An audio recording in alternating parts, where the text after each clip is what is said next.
I'm Vidhi Joshi. India is witnessing a major shift in fuel taxation amid rising global tensions, as the government led by Hardeep Singh Puri announced a sharp cut in excise duty on petrol and diesel. The duty on petrol has been reduced from Rs 13 per litre to Rs 3, while diesel has effectively been brought down to zero.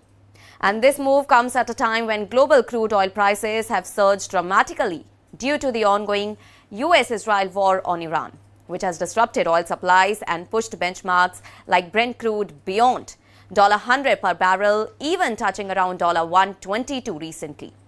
Well, despite what appears to be a significant tax relief, the reality for consumers is more complex. Industry sources indicate that petrol and diesel prices at the pump are unlikely to decrease in the immediate future.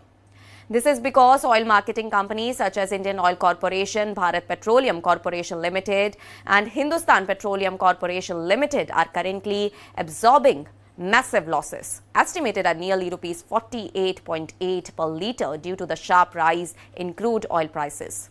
And the excise duty cut is expected to offset all these losses rather than translate into cheaper fuel for consumers. Well, the global situation driving this crisis is centered around the Strait of Hormuz, a critical maritime route through which nearly 20 to 25 million barrels of crude oil and large volumes of natural gas pass daily.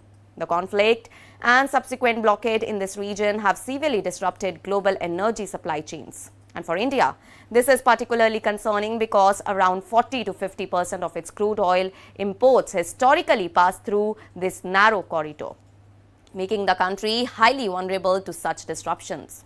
Well, in order to prevent a sudden spike in domestic fuel prices, the government has chosen to absorb part of the burden by reducing taxes rather than allowing a sharp increase at the consumer level. As Puri explained, that this decision mirrors the government's approach during the Russia-Ukraine war, where similar measures were taken in order to shield citizens from global volatility. However, unlike private players such as Nayara Energy, which recently raised petrol and diesel prices, public sector companies have largely kept retail prices unchanged despite mounting financial pressure. And at the same time, the government has reassured citizens that there is no immediate shortage of fuel. India currently has around 60 days of crude oil reserves and around 30 days of LPG supply, with total reserves combining strategic and operational stocks estimated at about 74 days. Well, efforts are also underway to diversify import sources and reduce dependence on the Middle East by increasing purchases from other regions.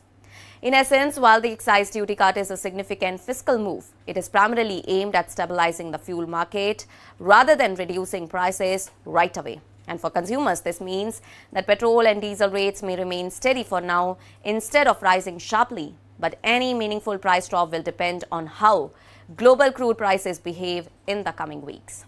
That's all for now. Stay tuned to the Savera for more updates. Do like, comment and subscribe to the channel.